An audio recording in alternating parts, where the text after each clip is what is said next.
சேலத்தில் நடைபெற்ற பாமக பொதுக்குழுவில் பேசிய பாமக நிறுவனர் ராமதாஸ் அன்புமணி குறித்து பேசும்போது கண்ணீர் சிந்தியதால் தொண்டர்கள் ஆற்றுக்கொள்ள முடியாமல் ஆர்ப்பரித்தனர். பாட்டாளி மக்கள் கட்சியின் செயற்குழு மற்றும் பொதுக்குழு கூட்டம் சேலத்தில் நடைபெற்றது. இதில் கலந்து கொண்டு பேசிய அக்கட்சி நிறுவனர் ராமதாஸ் கூட்டத்திற்கு வந்தவர்களுக்கு புத்தாண்டு மற்றும் பொங்கல் வாழ்த்துக்களை தெரிவித்துக் கொண்டார். பொங்கல் திருநாள், புத்தாண்டு, இப்படி பல்வேறு நிகழ்ச்சிகள் நடக்க இருக்கின்றன. அவற்றுக்கெல்லாம் உங்களுக்கு என்னுடைய வாழ்த்துக்களை இந்த நேரத்தில் தெரிவித்துக் கொள்கின்றேன். தொடர்ந்து பேசிய அவர் கூட்டணி குறித்து நல்ல முடிவெடுப்பேன் என்றும் 10.5% நிச்சயமாக பெறுவோம் என்றும் தெரிவித்தார். கூட்டணி அமைப்பார், அது வெற்றி கூட்டணியாக இருக்கும், நிச்சயமாக இருக்கும். அதில் இந்த 10.5 சின்ன பையன் கூட நேரலாம், 8 வயசு 10 வயசு பையன் 10.5 என்ன ஆச்சு வரும் வரும் 10.5 வரும் என்று அவனுக்கு ஆறுதல் சொல்ல வேண்டியதாக இருக்கிறது.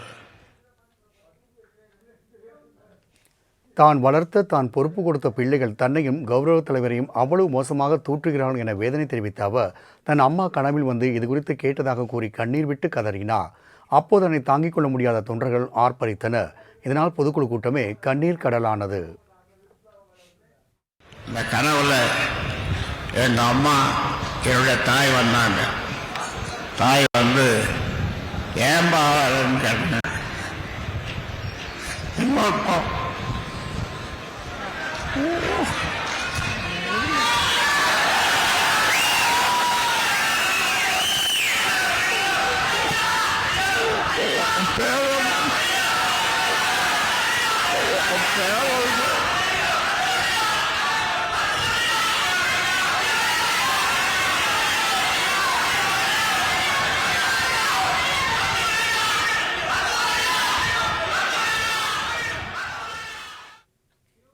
மேலும் தனது கனவில் வந்த தாய் அன்புமணி வளர்ப்பு சரியில்லை என கூறியதாகவும் அன்புமணி தன்னை மார்பிலும் முதுகிலும் ஈட்டில் குத்துவது போல் குத்திவிட்டதாக கூறி ராமதாஸ் தழுதழுத்த குரலில் பேசியது அங்கிருந்து வரை கலங்கடித்தது.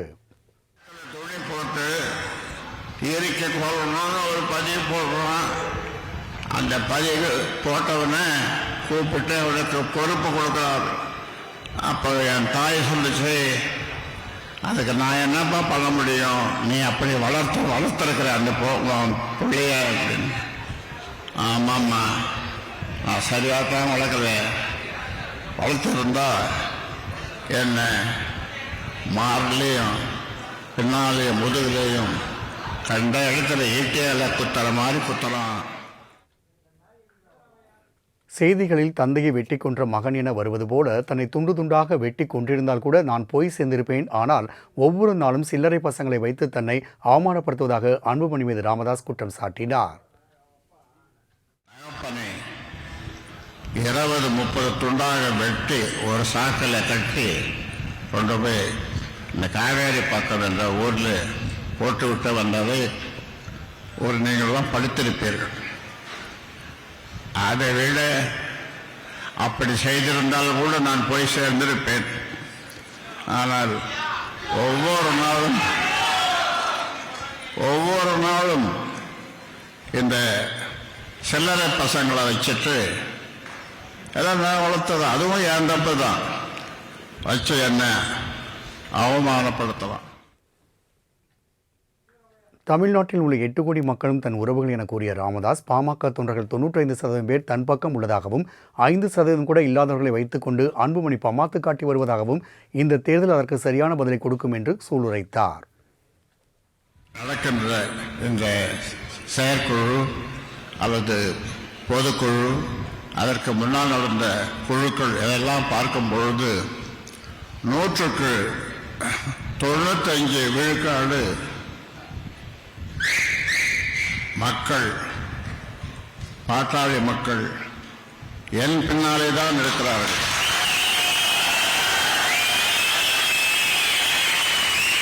அன்புமணி பின்னாலே 5% மக்கள் கூட இல்லை. இதற்கு மேல் எதுவும் பேச முடியவில்லை என திணறிய ராமதாஸ், உனக்கு என்ன குறை வைத்தேன்? படிக்க வைத்தேன், மருத்துவராக்கினேன், ராஜ்யசபா MP ஆக்கினேன், இதுபோல ஒரு தகப்பன் கிடைத்திருப்பாரா என அன்புமணி குறித்து புலம்பினார். உன்னை இங்கே மான்ஃபோர்ட்டில் படிக்க வச்சேன், MMCயில் படிக்க வச்சு டாக்டர் ஆக்கினேன். அதன் பிறகு உன்னை 36 வயசுலேயே உன்னை மத்திய அமைச்சராக்கினேன். அதன் பிறகு ராஜ்யசபா மெம்பர். எல்லாம் எனக்கு என்னென்ன செய்யணுமோ ஒரு தகப்பன் அதையெல்லாம் செய்தேன் நான். மாவட்ட அளவிலான நிர்வாகிகளோடு கலந்தாலோசித்து உள்ளதாகவும் அவர்களின் கருத்துப்படி வெற்றி கூட்டணி அமைக்கப்படும் என்றும் ராமதாஸ் அறிவித்தார். ஒவ்வொரு மாவட்ட செயலாளரையும் தலைவரையும் கூப்பிட்டு யாரோடு கூட்டணி வைக்கலாம் என்று கருத்தை கேட்டேன். அவர்கள் சொன்ன கருத்துக்களின் அடிப்படையில் நாம் அது மட்டுமல்ல, இன்னும் அதற்கான நேரம் கனியவில்லை. அவர்கள் சொன்ன கருத்துக்களினுடைய அடிப்படையிலே ஒரு மிகப்பெரிய வெற்றி கூட்டணி அமைப்பேன். ஐயாவுக்கு பைத்தியம் பிடிச்சிருச்சு.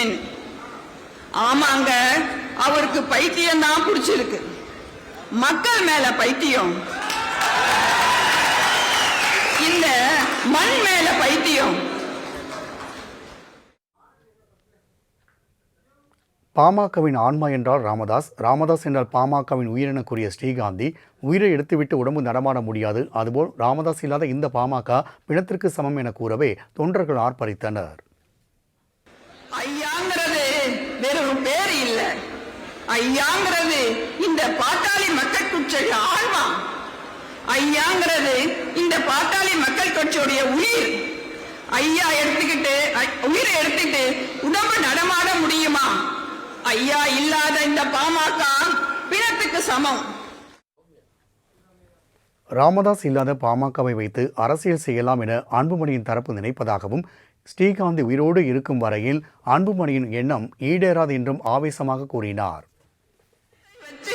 அரசியல் பண்ணலாம்னு அன்புமணி டீம் நினைக்குது. ஆனா இந்த ஸ்ரீகாந்தி உயிரோடு இருக்கும் வரைக்கும்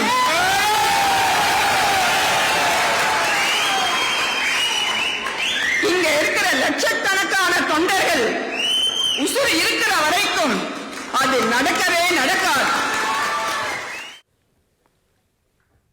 பாமகவில் இருந்த துரோகிகள், சுயநலவாதிகள் எல்லோரும் கலைந்து விட்டதாகவும், தற்போது ராமதாஸிடம் இருப்பவர்கள் அனைவரும் உண்மையான விசுவாசிகள், கலப்படமில்லாத தங்கம் என கூறினார். தமிழ்நாட்டில் ஆட்சி மாற்றம் வேண்டும் எனவும் அந்த ஆட்சியில் பாமகவுக்கு பங்கு வேண்டும் என குறிப்பிட்ட அவர், சட்டமன்ற தேர்தலில் குறைந்தது 25 MLAக்களோடு சட்டசபை நுழைவோம் என உறுதியளித்தார். நம்ம கட்சி இத்தனை நாளா பிடிச்சிருந்த பீடையெல்லாம் தானா கழிஞ்சு போயிடுச்சு. துரோகிகள் எல்லாம் போயிட்டாங்க, சுயநலவாதிகளும் போயிட்டாங்க. இப்போ ஐயா கிட்ட மிச்சம் இருக்கிறது யாரு? உண்மையான விசுவாசிகள், கலப்படம் இல்லாத தங்கம் நீங்கள் தான். இனிமே பாருங்க, ஐயாவோட ஆட்டத்தை இனிமேதான் பார்க்க போறீங்க. தம்பி அன்புமணிக்கு அதிகாரம் வேண்டுமென்றால் தனியாக கட்சி தொடங்கிக் கொள்ளட்டும் எனவும், பாமக என்பது ராமதாஸ் கட்டிய கோட்டை, இங்கு ராமதாஸ் தான் ராஜா, நிர்வாகிகள், தொண்டர்கள் அனைவரும் மந்திரிகள் என கடைசியாக ஒன்று சொல்வதாக கூறிய ஸ்ரீகாந்தி கூறினார். மேலும் ராமதாஸ் வளர்த்தெடுத்த பாமகவை 2ஆக்கி களவாடி விட்டு போன அன்புமணி செய்வது அரசியல் அல்ல, பச்சை துரோகம் எனவும் கடுமையாக சாடினார்.